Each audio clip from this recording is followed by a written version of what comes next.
كيف أتعامل مع مريض عنده انسداد رئوي حاد massive pulmonary embolism ومحطوط على جهاز تنفس صناعي؟ تخيل معي هذا السيناريو. المريض قدامك وعنده ارتفاع في CO2. إيش أول فكرة بتجي في بالك؟ أكيد بتفكر تزيد التايدر فوليوم أو الريسبيراتوري عشان تضبط الموضوع صح. هنا غلط.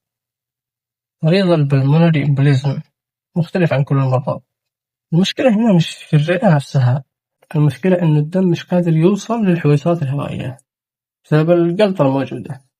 يعني كأنك بتدخل هواء الغرفة فاضية ما فيهاش حد، فما فيش جهاز اكسشينج داخل، عشان كذا CO2 بيرتفع بالدم.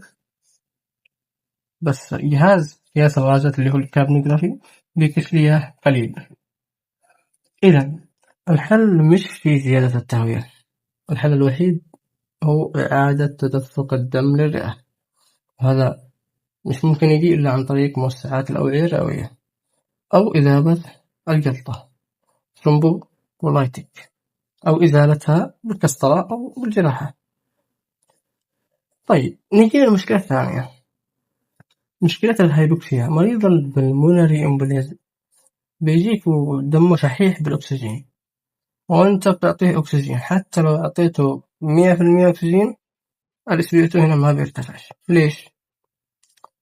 الجلطة بتسبب انقباض في الأوعية الدموية الموجودة في الرئتين، وهذا بيخلي الدم كله يندفع بقوة للأماكن السليمة.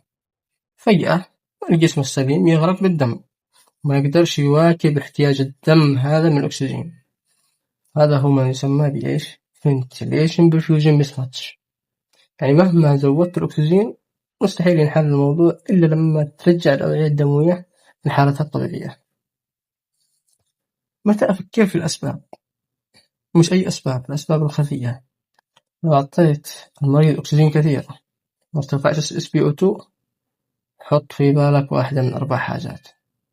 أولا حاجة اسمها شنت، يمكن يكون عنده فتحة في القلب BFO، يعني الضغط مرتفع.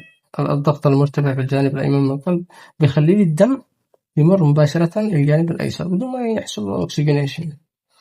لو تشخصت هذه الحالة بالإيكو يفضل إنك تستخدم مود اسمه الإيروي بريشر ريليز فنتيليشن EPRV، لأن هذا المود بيقلل من الضغط في الإيروي، وبالتالي ممكن يقلل من موضوع الشنت هذا. الشيء الثاني الأكليبتيسيس. الانسداد ممكن يسبب انخماس شديد في أجزاء كبيرة من الرئة. الشيء الثالث وضمة رئوية بالمونري أوديما. الدم اللي بيتدفق الزائد هذا ممكن يسبب لي تجمع سوائل في الرئة.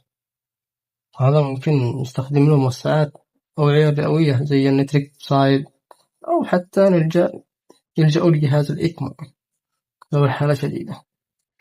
الشيء الرابع في مرض ثاني، يمكن المريض يكون عنده نيمونيا أو مشكلة ثانية مع الجلطة.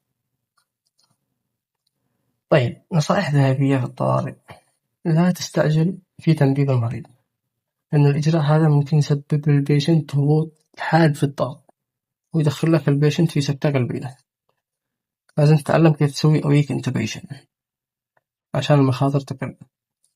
لا تعطيه سوائل بكثرة، السوائل بتزيد العبء على القلب الأيمن المجهد أصلا.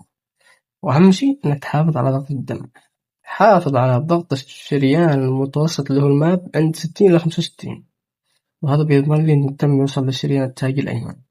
في حالات الانسداد العام الضغط المرتفع في الشريان الرئوي بيعيق لي وصول الدم للقلب نفسه. في ملاحظة بسيطة بس مهمة، إنه من أهم علامات الانسداد الرئوي الحاد هو dilated inferior vena cava. إذا كان طبيعي راجع تشخيصك. جرعة إذابة الجلطات ثرومبولايتيك هذه جرعتها في البلمونري إديما أو البلمونري إمبوليزم أكبر من الجلطة القلبية. ليش؟ لأنها تروح كلها للشريان الرئوي، بينما في القلب جزء بسيط بس يوصل. كمان البلمونري إمبوليزم أغلبها فايبرين، بينما جلطة القلب معها لويحات دهنية. لا تطلبش فحص EPG كل شوية، إنه غالبا ما بيغير القرارات الكبيرة في علاجك. وبس هذه كانت كل النقاط مرتبة موضحة. أمان عليكم، شاركوا هذا الفيديو مع كل طالب في التنافسية. الموضوع هذا حساس جدا.